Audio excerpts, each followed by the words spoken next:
আসসালামু আলাইকুম। আসুন আজকে দুটি নির্মম সত্য ঘটনা আপনাদের সঙ্গে শেয়ার করি এবং এই নির্মম সত্য ঘটনাগুলো বাস্তবেই ঘটেছে। ১৯৭৪ সালে সার্বিয়ার এক তরুণী একটা এক্সপেরিমেন্ট করে মানুষকে নিয়ে।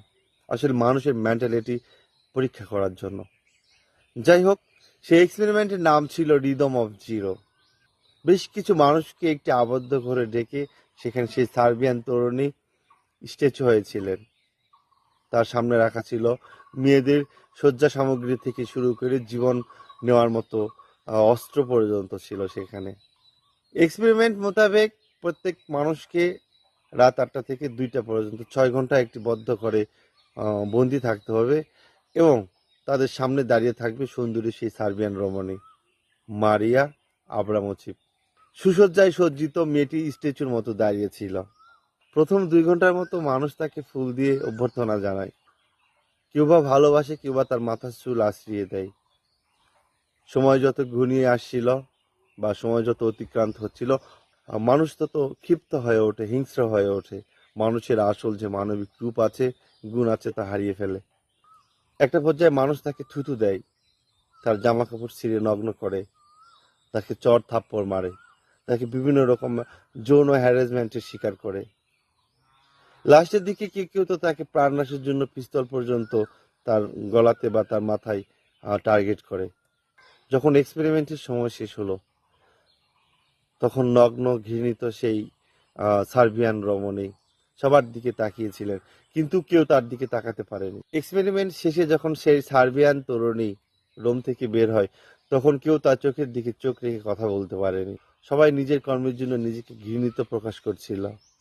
কি দোষ ছিল মেয়েটির? কেন বা আমরা তার সঙ্গে এতটা নিম্ন ব্যবহার করেছি?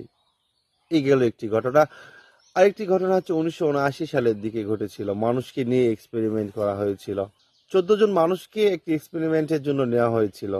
এক্সপেরিমেন্টের নাম ছিল দ্য এক্সপেরিমেন্ট অফ দাস। সেই এক্সপেরিমেন্টে ১৫ দিনের জন্য ৭ জনকে বন্দী হিসাবে এবং ১৫ দিনের জন্য ৭ জনকে গার্ড বা রক্ষী হিসাবে কোনো একটা জেলখানায় নিয়োগ করা হয়েছিল। তাদের সব কর্মকাণ্ড মনিটরিং করা হবে গোপনে, সিসি ক্যামেরা ভিত্তিক। তারা জানতো না। যাই হোক, প্রথম ১-২ দিন খুব ভালো ছিল, কিন্তু যেই দ্বিতীয় দিন তৃতীয় দিন অতিক্রান্ত হলো, গার্ডরা তাদের আসল রূপে ফিরে আসলো। তারা বুঝতেই পারলো না যে আসলে তারাও এই এক্সপেরিমেন্টের একটি অংশ। সেলের ভিতরে থাকা কয়েদিরা আসলে কয়েদি না, আর যারা গার্ড ছিল তারাও গার্ড না। তারা কিন্তু একই অংশ ছিল। তবুও মানুষ, দেখুন কতটা হীন হতে পারে। এই মানুষগুলো যারা গার্ডের দায়িত্বে ছিলেন, তারা সেলের ভিতরে থাকা কয়েদিদের সঙ্গে নির্মম অত্যাচার শুরু করলেন।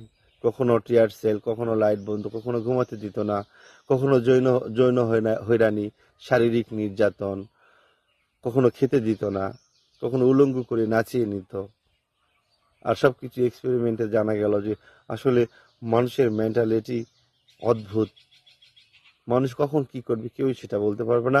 আর এত ঘৃণিত কর্মকাণ্ড, ইতিহাস আজও সাক্ষী মানুষের।